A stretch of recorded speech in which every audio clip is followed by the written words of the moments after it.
In the Unresolved Problem segment tonight, the Kansas City airport under fire for reportedly building foot washing basins for Muslim cab drivers who have to wash their feet before prayer. Here's how Investors Business Daily sees the situation. Quote, "You would think 9/11 would have marginalized militant Muslims, but it's only emboldened them. Now they're demanding foot baths and restrooms and getting them. What's next? Prayer rug cleaning? Box cutter dispensers?" O'Reilly took exception to that last line on today's Radio Factor. You gave the enemy a sword there, because they're going to say, oh, look, they hate Muslims, they think all Muslims are terrorists. And if you had just taken that line out, the absurdity of the situation stands on its own, does it not? Well, I think you have to wake people up. I mean, I think this woke them up. Do they have coffee shops in these airports that on Fridays during Lent don't, take off cheeseburgers from the menu? Yeah, I know. Because of course not. The airport strongly denies the basins were built specifically for Muslims or specifically for feet, saying, quote, "Most people who wash their feet as part of their religious observations do so in a janitorial sink in an older part of the building," unquote.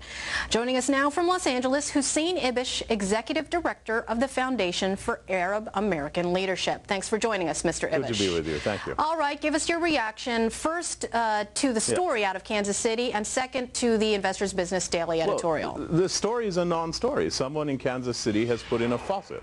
I mean, that's not a story. The fact that it's upsetting anyone, I think is bizarre. I like faucets. When I go camping and I don't have faucets and running water, I miss them. So are you buying the Kansas? Are you buying the airport facilities defense now that they weren't put in specifically at the request of Muslim cab drivers there?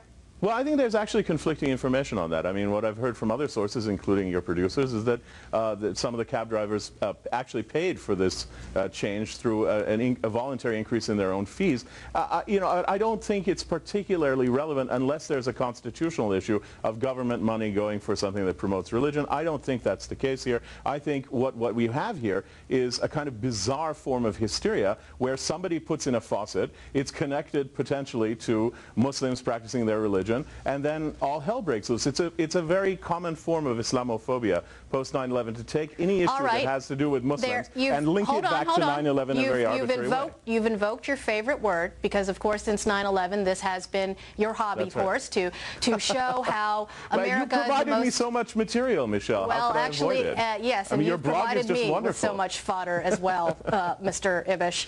Islamophobia. Well, America's such an Islamophobic country that you've got well, yes, you have. That has been your message, and you've got this airport now that is basically catering to them, even though they deny it. No, the United States is not an Islamophobic country. Well, I'm going to quote you on that. Thank you. There are certain. I say it all the time. In fact, if you look at the report that I did on hate crimes and discrimination after 9/11, 150, none of them are fabricated. They're all confirmed. There is. 150 pages. How about Mr. Nassim at Arizona State University? That was a hoax. What I said. Hold on. What I said in that report was that this remains a great country for Muslims to live in, and I think the fact that the government and responsible institutions do not see faucets as some sort of Islamo-fascist plot, as the Investors Business Daily has said, do not link it to 9/11. I mean, this is an advanced form of hysteria. Whoever wrote that piece for Investors Business Daily needs a psychiatrist. They need therapy. In fact, they do. Someone puts in a faucet and you go nuts, then you need because it's not just about that. Let me set the context. Let's set the context here, Mr. Ibish. Are you familiar with the phrase Sharia creep?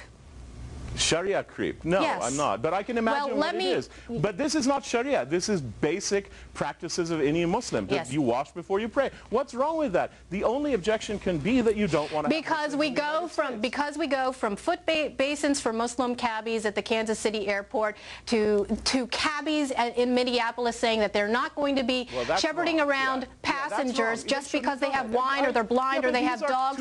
To Target saying that their own employees are not going to be handling pork. These are completely different things. No, it is a slippery slope, and that's exactly the point that the Investors Business Daily editorial board was making. Absolutely ridiculous.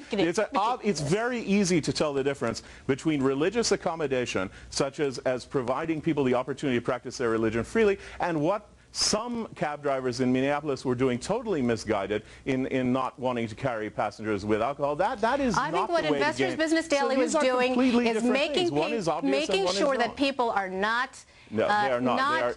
No.